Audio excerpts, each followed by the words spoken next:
Deltarune Chapter 5 is a mere 2 weeks away. It is right around the corner. And at the time of this recording, the trailer for Chapter 5 has just come out yesterday. Now, I will admit, I've watched the trailer already. Luke and I just had to watch it right away and do some speculation, but I still wanted to make a video sort of doing a bit of a breakdown and analysis of the trailer, of all the little details, and do some speculation, and generally just, you know, have a conversation about what we all expect, want, think might happen in Chapter 5. Also, we'll be live streaming it right here on the channel, and if live streams aren't your thing, don't worry, I'm gonna be turning all the streams into videos for you to enjoy just like last year. So first, biggest and most obvious thing about this trailer, June 24th.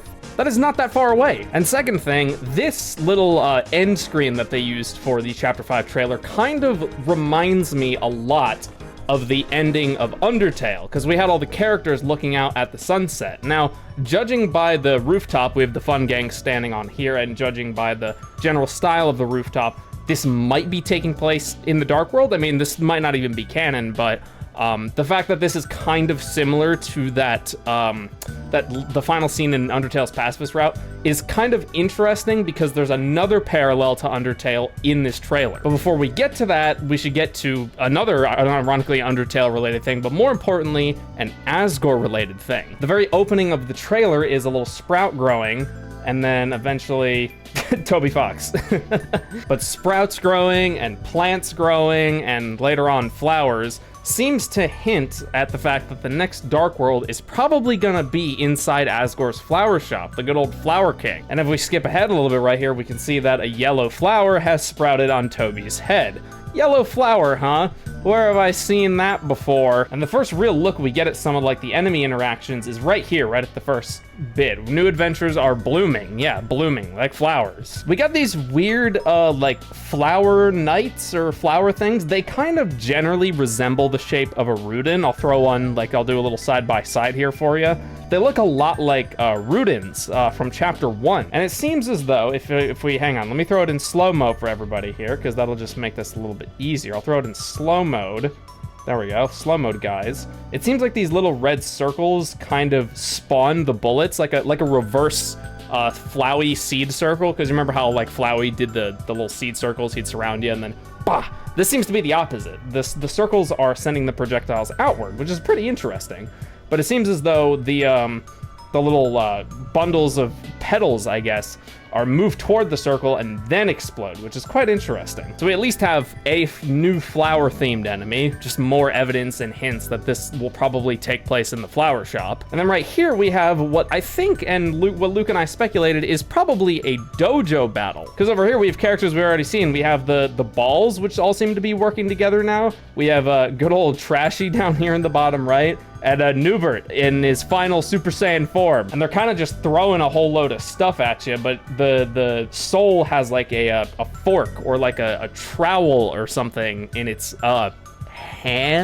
And I think it might be trying to like swipe away the trash or block it. And then, you know, we got a little transition going on here. And in the next scene, we actually do a little flashback to a good old, I think this was Chapter 3 or 4 this happened. And there's a couple of, a little bit of a recap. Like we got funny Ralsei moment, funny Spamton moment, funny Tenna, and then we flashed forward to, here's another new enemy that I really wanted to talk about. We have what seems to be like a knight or golem of some kind, all completely made up of flower pots with like a little baby cherry tree blooming on its head. And it's wielding a giant shovel because, you know, it wanted to ask its friend for a spoonful of ice cream. Also, I'm gonna throw up a screenshot of how much health the Fun Gang had in the last chapter, Chapter 4.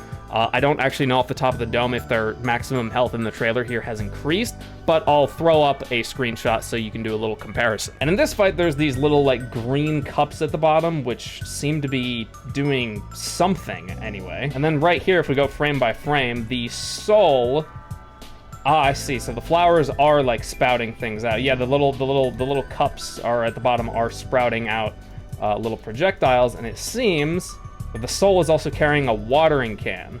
And based on this little green droplet that just appeared, it seems picking those up and growing things.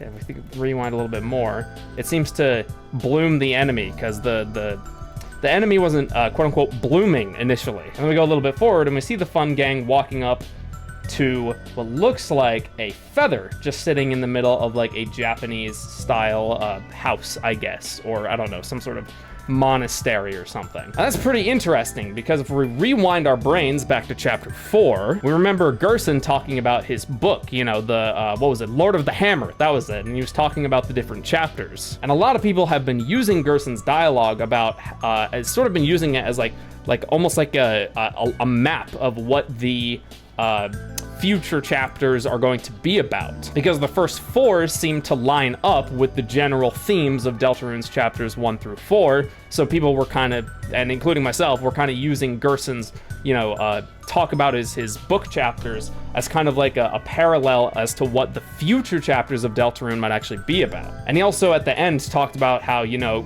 people need to pick up their own pens and write their own story, and this feather here could actually be like a quill, you know, like a feather pen. And the fact that it's in like a Japanese oriental style building, which is very in line with Gerson since he was like a samurai or whatever, makes me and Luke and probably many others think that this is probably somehow related to that conversation and Gerson in general. And now we'll get to that other Undertale parallel I talked about. Well, it's not even a parallel, it's just straight out of Undertale. We go right here, we can see the knife attack from one of the from the Omega Flowey fight. I think it was either the teal soul or the blue one. It was either the teal or the blue one where we saw this knife attack. But you might be thinking to yourself, oh, well, are there any? We haven't seen any human souls in this, and we haven't, you know, seen anything related to them or anything related to Flowey. But we do have Asgore and his flower shop, and we know that in the back room of his flower shop, he has like 6 prized flowers that he's kept good care of, and they are the same colors as the human souls. So it would make a whole lot of sense that if this dark world was in the flower shop, that there would be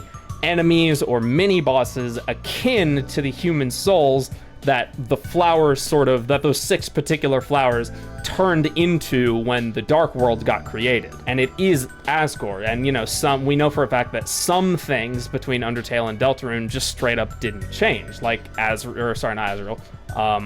Toriel and Asgore getting a divorce. That was something that didn't change. Or Undyne being an authority figure. That didn't change either. So there are some constants with the characters that just stayed the same. Most things are different, but there are some constants with them, like Toriel adopting a human child, for example. So I am betting a lot of my dark dollars on the fact that this is going to be a flower shop dark world based on the parallels that we can draw from Undertale and Asgore. Not to mention, if we go a little bit further, just a little couple frames ahead here, we see the gang sliding down a giant stem, just even more, and then we have them running through this like naturey area here, and it's just like, just plants. Toby had a flower on his head. There was that sunset akin to Undertale sunset. Like, everything is pointing to this dark world being a flower shop dark world. Now, some of my biggest questions, and I bet a lot of people have had these similar big questions, some of my biggest questions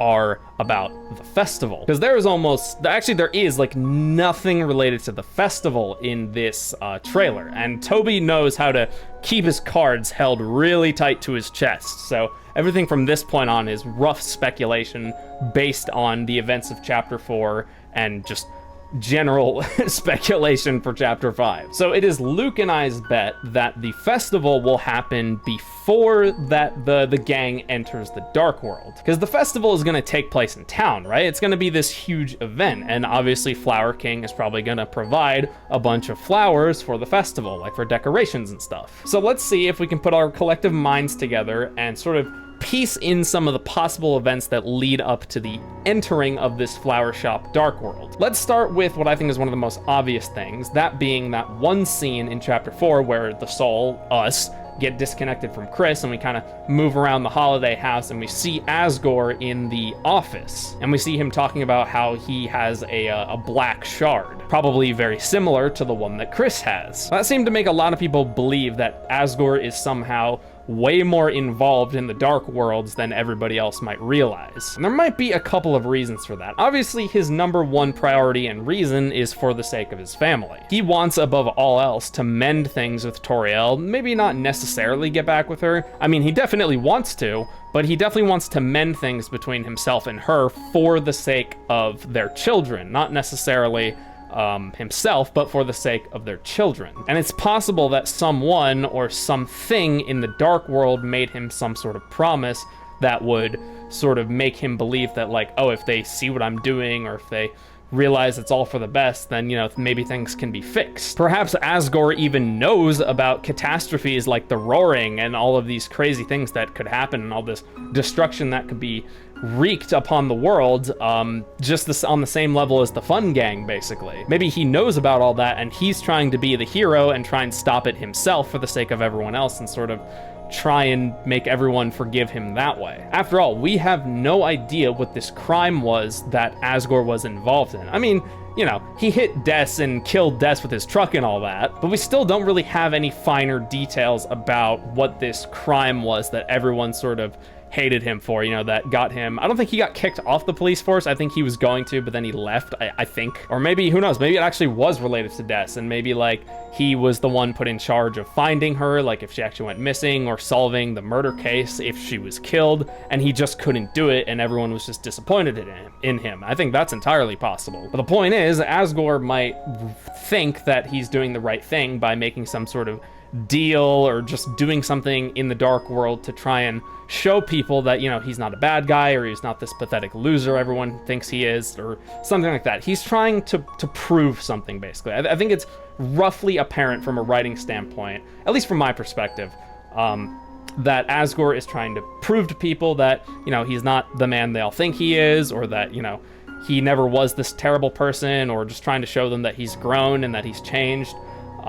Just to try and mend things up with his family and for the sake of his children. So whatever his involvement is in the Dark World, whatever level of involvement he has, it's definitely going to be for the sake of his family. Like, that is 100% his motivation. Because Asgore is not a sinister person. He wasn't a sinister person in Undertale either. Yeah, he killed kids, but he felt he had no other choice but to do so. He never enjoyed it. He never relished in it.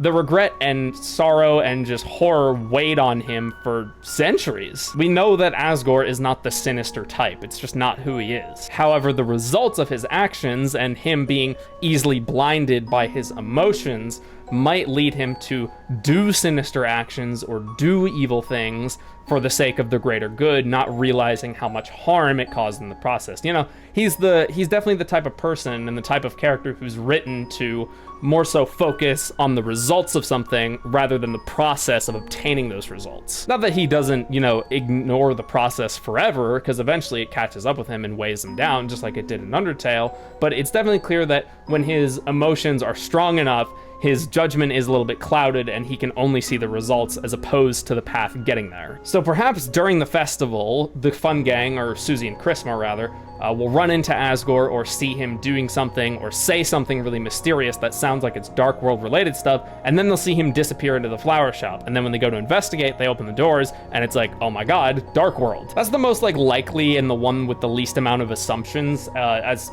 for how they end up in the Dark World, the flower shop Dark World. That's the option with the least assumptions. I'm sure there will be more to it, but that's just my best guess for the moment. I think it might also be possible that Chris, or us more rather, or even Susie might ask Asgore about Gerson, because I think Gerson might have been on the police force and then became a teacher. I don't exactly remember. I don't remember 100% for certain if he was on the police force, but everybody in the town knew him. So it's possible Asgore and Gerson knew each other quite well, and it's possible they were well acquainted. Because in Undertale, Gerson talks a lot about Asgore, and, you know, they used to know each other quite well, so that might be one of those character constants that's also in Deltarune, where we don't necessarily see the two interact, but there's heavy implication that the two have interacted quite a lot in the past. So it's possible that Susie might want to learn more about Gerson, and I think, hey, let's go talk to your dad, Chris, and see if he can tell us anything. And then when they go to find him in the flower shop, boom, Dark World. There's another possibility I haven't touched on just yet. The possibility that Susie or Chris makes the Dark World inside the flower shop in an attempt to learn more about Asgore, or, you know, maybe they'll hear Asgore doing something or see him doing something really suspicious or really concerning or whatever, and they want to learn more about him, but can only do that by turning his flower shop into a Dark World so they can, like, interact with the objects there who would have overheard what he was talking about or thinking about or even dreaming about. Because Dark World logic just doesn't make sense. So it's possible that one of our main characters might actually create the fountain within the flower shop, because we've seen now that they do in fact have the capability. We know Chris can do it, and now we know Susie can do it as well. Now, so far, when it comes to the Dark World and the adult characters in the world of Deltarune, none of the adult characters that have been in the Dark World have been conscious except for Undyne. Now, she has no idea what was going on at the end of chapter 3, but she knew immediately how to use her spears and just was ready to kick some ass. But then she vanished and headed in, or got taken into the bunker by good old Rory Knight. And another reason that Chris and Susie might want to get into the flower shop or just talk to Asgore is the fact that he probably has one of the codes to the bunker. Because what was it? There was a pine tree, the Deltarune, aka the symbol of the church, and a police badge on the little dial-up code pad, number pad, whatever the heck you want to call it, to the bunker. Those were the three symbols to open or input the code, if I remember correctly. Someone related to the police, someone related to the church, and someone related to the mayor's office, I think it was. I'm pretty sure those were the three criteria for people who would know the codes. So it's possible that they might want to try and get the code for Asgore, and as a member of the former member of the police force, he would probably be concerned about Officer Undyne's safety. Problem is, based on what I've seen of Asgore in the Deltarune universe, he doesn't seem very as open or as capable of listening to Chris. Because 90% of the interactions we've had with Asgore, he was just sort of like saying his thing, doing his thing, opening up about all his feelings, and then kind of just leaving, basically. We had a few dialogue interactions with him where we got to choose what we said, but for the most part, it seems like Asgore is one of those characters prone to doing most of the talking. Fortunately, though, so is Susie. So it's possible that Susie might be, hey, listen here, you old man. We need to know what's up, because one of your former coworkers is in danger. So that's another possibility for how and why they might get into the flower shop. Now, I don't think it's 100% likely that one of our main characters makes the Dark Fountain in the flower shop. However, I'm not completely ruling out, because it's possible that Asgore might just not give them the code at all, and they decide, okay, well, he doesn't want to give us the code. We could just make a Dark World and find it in there. But I'm really wondering if Asgore will be present in the Dark World and will actually be like a conscious character who knows what's going on. That is the thing that is really getting me, is how much he knows about the Dark World. Will he be an actual like character inside of it, or will he be like a boss fight or something? Imagine refighting Asgore. God, that would be crazy. But yeah, that's a lot of my speculations on how they might end up in the flower shop, how the Dark World in the flower shop might end up being created, and why. That's not the only thing I want to talk about. I want to talk about something else that's very, very important, and honestly, kind of the thing I'm unironically the most excited for. How will this chapter's weird route be? Because the last weird route was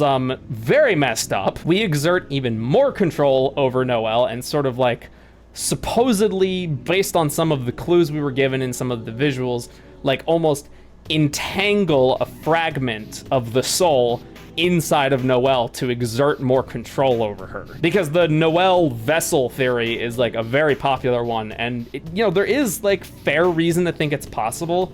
I don't know if Toby would go that route as a writer. I feel like he would go some other route, but I'm not going to completely rule that one out either. Because if you remember at the end of chapter 4, during the neutral or pacifist route, we get a call from, or we don't get a call from Susie, we just hear Susie outside the window, and she's talking about all this dramatic stuff and being kind of somber and sad and being like, yeah, we're not going to let that stupid prophecy happen. If they kill my boy, I will never forgive them. 0 out of 10, instantly. If they kill Ralsei or do something to where he's not coming back. Instant 0 out of 10, uninstalling, refund, lawsuit, whole, what's the term? Whole 10 charades? What is it? What is the saying? Whole 9 yards, that's it. 10 charades, what the hell? But at the end of the weird route, on the other hand, we saw Chris get a phone call from, what's her name? What's her name? Noelle's mother, Carol. It's Carol Holiday, right? Yes. Chris gets a call from Carol saying that Noelle said that she's really looking forward to hanging out with Chris at the festival. However, I don't think it's exactly Chris she's, quote, looking forward to hanging out with. I think it's possible that for whatever reason, if a piece of the red soul got entangled with Noelle, forcibly entangled with Noelle, it's possible that she now just has a like natural magnetism and natural like need to gravitate closer to us because their soul is now entangled with ours in like a really twisted and messed up way. And speaking of the weird route, Luke brought this up to me. During the Spampton sweepstakes, there was like, I don't remember 100% of the details, so you'll have to forgive me for this, and feel free to correct me. There were like scenes where there were numbers correlating to the weird route, but they didn't go any higher than 5, and Luke speculated that the weird route might actually end at chapter 5. Now, I'm not going to rule out that as a possibility, because it's possible that like the weird route will just be like, you pushed the game so far and you changed the story, the results you wanted, but it's going to be an unsatisfactory ending that doesn't even end at the actual intended ending of the game. That would be a very Toby thing to do after the genocide route. Like that would kind of be in line with his style as a writer. Not that anyone can comprehend his style, just judging on his past works. However, I don't want to believe that, because the weird route is super fascinating, and I really want to see what would change if the weird route didn't end at chapter 5. Now, I might be a sicko for actually like liking the weird route like almost a little more than the regular route, because in Undertale it was the opposite. I didn't like the genocide route. I mean, I liked it. I thought the implementation of like the mechanics and like the way it's like, oh yeah, you erase the world at the end of the game and now it's ruined forever. Like, I thought that was brilliant. But like in terms of the narrative, it was great, but I like the pacifist route more. It was just more satisfying. But when it comes to Deltarune, I'm finding the weird route a little bit more satisfying and interesting. There's more intrigue and layers and mystery to it, and a lot more fourth wall breaking. It's already well known that Chris and the Soul, us, are, acknowledged as different entities. However, it's made a lot more clear and is brought up a lot more even by the characters in the game in the weird route. Because in chapter 4, we had Noelle being all like, oh, Chris, it was so great to hear you be your old self again and not sound so cold and sounding strange and acting strange. Because, Chris wasn't themselves. They were us. So now I'm wondering what kind of fate we have in store for Noelle and the rest of the weird route during chapter 5. I'm not sure how likely it is, but I think it's possible that during the festival, we will sort of link up with Noelle. Kind of like, remember how in chapter 2, Noelle and Chris broke away from Ralsei and Susie to go do other things. In the normal route, it's just a nice reflection on their past and a bit of a bonding moment for them, which is really sweet, and I really love that moment.